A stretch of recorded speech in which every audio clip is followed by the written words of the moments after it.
FPL Game Week 26 team selection. I'm sat here with triple Liverpool, all injured, all with a blank fixture this week, plus a few other players with a blank fixture in Game Week 26.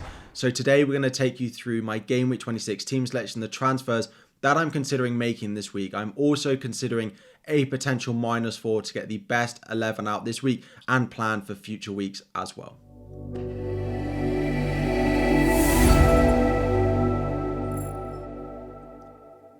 What is up, everyone? FPL Harry here. Before we dive in, 1,000 likes on the video is the aim. Subscribe if you are new around here as well. And before we look at Game Week 26, a Game Week 25 review. I got 95 points actually, which was 7 above my safety score. So I did get a green arrow in Game Week 25 from 35k up 10,000 places to 25, just inside the top 25,000 in the world. A score I didn't really expect as the game week was going on, but yeah, to tick along to get a green arrow was very, very nice this week, given last week I did take a -8. Now, in my team, it was actually the single game week players that really did it for me. So Saka came in with a 15, Ollie Watkins, who I kept, came in with a 13, and then of course, triple captain on Erling Haaland came in with a 30-point haul. Now, I'm not going to sit here and say I'm thrilled with a 30-point triple captain.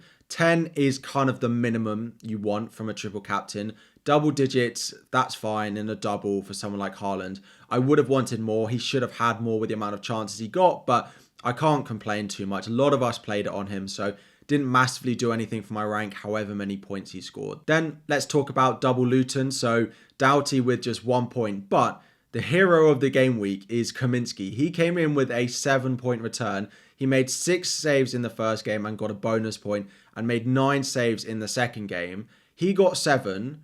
Dubravka, who I sold and would have started this week at home to Bournemouth, scored just 2 points for me this week.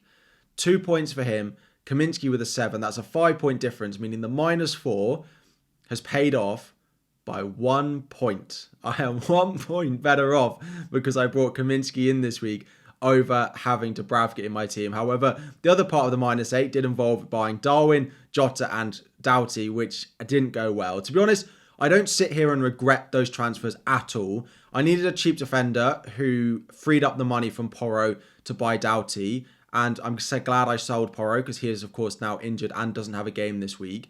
Jota and Darwin, what they could have done this week if they'd have played both games. Liverpool scored 7 goals this game week.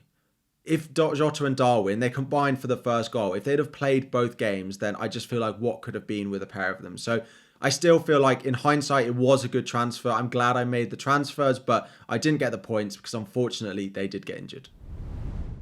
So then to just briefly cover off where we're at with chip strategies to then further explain a few transfers that I'm going to make probably this week. So a reminder of how the schedule is looking. We're going into the blank in Game Week 26. We've got a double in Game Week 28 coming up for Bournemouth and Luton. And then the big blank in Game Week 29.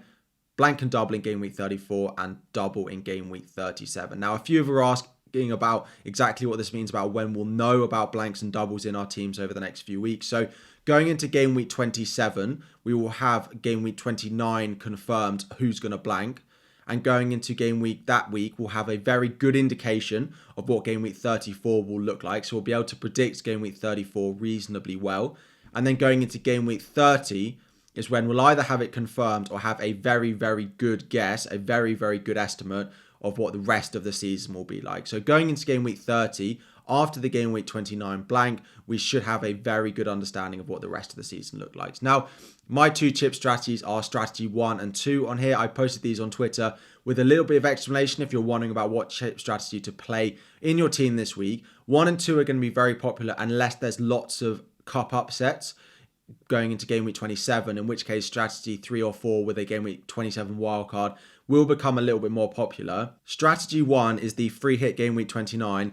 That is currently my favourite strategy at the moment. Wildcard in Game Week 35, so I can just plan for the double in Game Week 34 and bench boost in the big double in game week 37. It does mean I can use my transfers this week and over the next few weeks to buy players I actually want into my team and not have to worry about whether they're going to have a fixture or not in game week 29. Because at the moment, there are only 6 teams guaranteed to play in game week 29, and 5 of them have a fixture this week. Of course, Spurs is probably the one who are most investable at the moment, but they don't have a fixture this week. So I could buy Aston Villa, I could buy West Ham, but I'd rather free hit game week 29, delay the wild card, and actually use my transfers on players I want this week. So looking at those potential transfers, the first one is Darwin, and I'm not going to buy anyone else than Dom Solanke this week.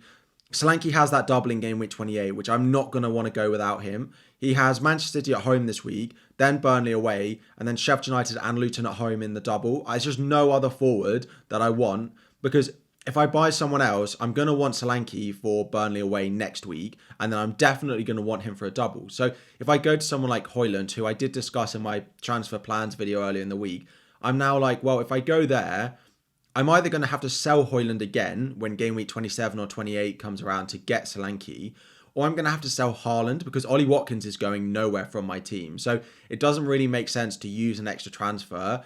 And despite the fixture this week, Solanke is at home. City have been leaking goals. Yes, they didn't leak any midweek. They did get that clean sheet, but we have seen them leak goals. And if they're going to leak goals, Solanke might get involved. So hopefully Bournemouth do score in that game, but I just think it's the sensible thing to do long term. Darwin out, he's flagged at the moment. We don't know exactly when he's going to be back, but I want to sell him anyway because he doesn't have a fixture to just buy Dom Solanke this week.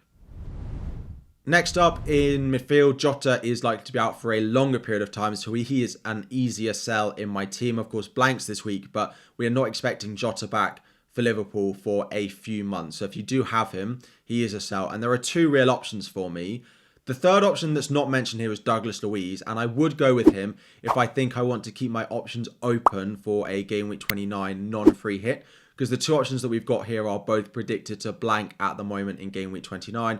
Arsenal, of course, play against Chelsea, who are still in the FA Cup, and Wolves play against Bournemouth, who are both still in the FA Cup. But Odegaard is the first one, actually.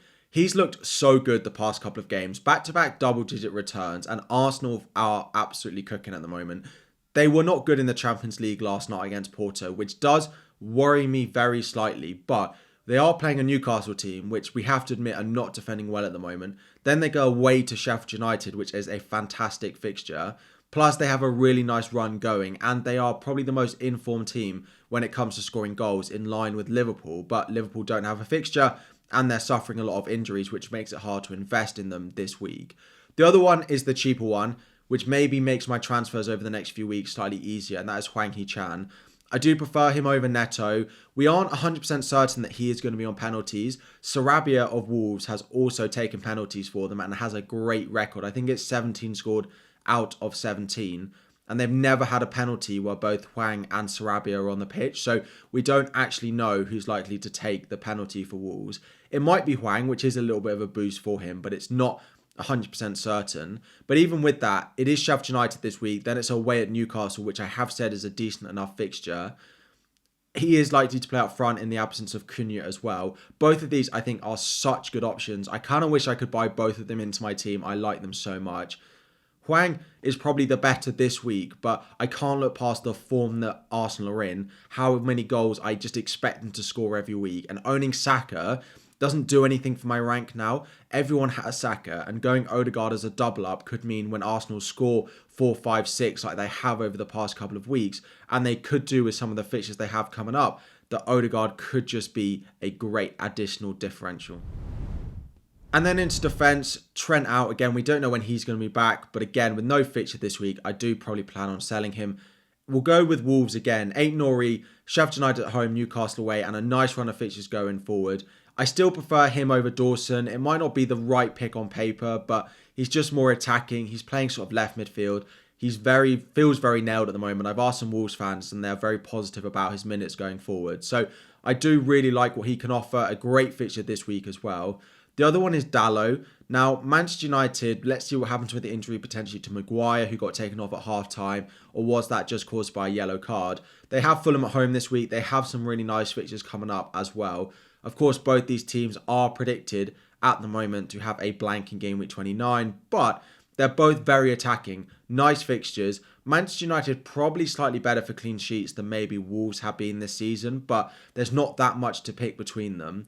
They're both very attacking. If I'm going to go with Hwang, maybe I don't want to double up on Wolves. Maybe that's a little bit over the top, so I'd go with Dalot.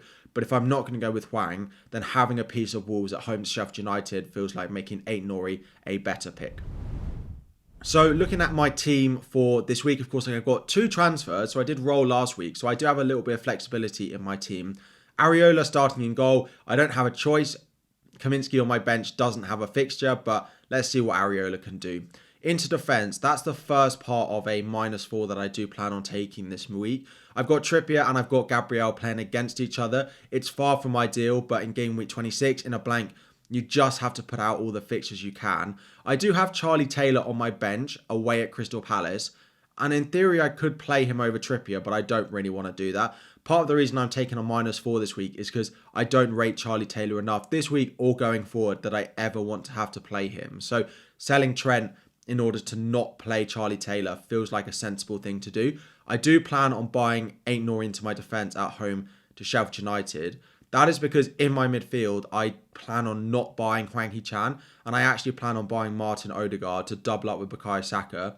The fixture this week is not as good, but from game week 27 onwards, the fixtures are probably slightly better for Arsenal, and they are predicted to score more goals every week than Wolves are. And if Saka ever continues to hand penalties away, it is Martin Odegaard that he might be handing them to. Elsewhere in midfield, we've got Anthony Gordon away at Arsenal. Again, it's not ideal having 5 players in that fixture all against each other, but there's not massively things I can do about it, given I already own 4 of them, and I want to buy Odegaard for the future. And then we have Phil Foden. He blanked in both in the double. Let's see what happens with Kevin De Bruyne's injury, because if De Bruyne is injured, we might see him back central, which would be a massive boost. Could do with a return, even a start for him this week, because he has played a lot of minutes recently. And then up front, we have Haaland, Solanke new transfer in, and Ollie Watkins. There's not much to talk about in my forward line. The bench, there's not much to talk about as well, because all of them have a blank, apart from Charlie Taylor this week.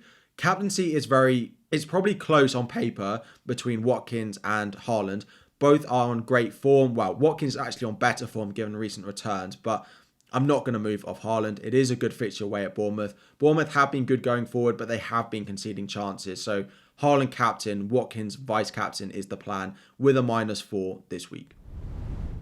So having a look at what that means for my team over the next few weeks. As I said, the plan is Aït-Nouri into my defence. Again, the fixtures are pretty nice.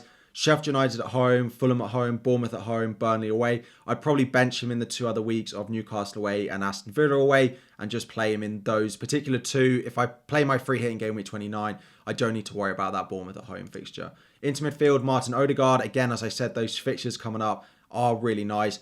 Newcastle at home, Sheffield United away, Brentford at home in the next 3, then Manchester City and then Luton. And even after game week 31, the fixtures continue to look really nice for them. And Solanke. Just makes no sense to buy someone else for me this week. He has scored goals against big teams, particularly Newcastle this season. He's done it back-to-back against them. Then it's Burnley. Then it's the nice double. And then Everton at home, Crystal Palace at home. So Solanke, despite the fixture, does feel like a no-brainer. Going into game week 27, I'd have a couple of things to decide this week. I could, in theory, roll my transfer. I'd probably bench Foden and bring Palmer back in. I'd have a really nice run of fixtures across my midfield and forward line. Into defence, I'd have Trippier, I'd have Gabriel, that's fine. Alfie Doughty would play at home to Aston Villa if he is back available. If not, I might be forced into a transfer in defence. The other thing is getting Son back. That is when the Spurs fixtures do start to look really nice. So from game week 27 onwards, so Crystal Palace at home, Villa away, Fulham in the blank, but then Luton, West Ham, Nottingham Forest. I could do Foden out to Son that week with my 1 free transfer and potentially just play him over someone. That's the difficult part. It probably would be Gordon. I know he's at home, but Gordon would always be the one that I'd want to drop out compared to my other front 8 that we've got. The questions will be, how do I get Salah in? Now, I could go to Salah in this position, but I would be forced to sell probably Kieran Trippier. Now, to be honest, at some point, I just want an excuse to sell Trippier. He's been really, really poor recently. There aren't that many defences that I would go to, but I would probably buy Senesi of... how do I spell his name? There we go. Senesi of Bournemouth. because they'd have Burnley away followed by the double, and I'd want him for that week anyway. That would be another -4, which doesn't massively feel like something I'd want to do. But if Salah is going to be fit, which we don't actually know at the moment because of course he missed out against Luton, I could do Salah for a -4, selling Trippier, but adding a doubler in game week 28 when the fixture does come around. Or I could just go straight to Son for 1 free transfer this week. So that's my current plans over the next couple of weeks. -4 this week, and then Salah or Son probably in for Foden next week. If I'm not 100% sold on them, I could just roll the transfer, but one of them will probably come in depending on maybe Salah's injury, how we think Spurs are going to do, and any cup upsets, right? What it means going into game week 29, which is why I don't massively want to plan too far ahead in this video, because between game week 26 and 27, we will learn a lot, which might change my future plans. But that's roughly where we're at. It is likely to be a -4 again this week. I don't hate it because I don't massively want to play Charlie Taylor, and it is a transfer I want to make further down the line.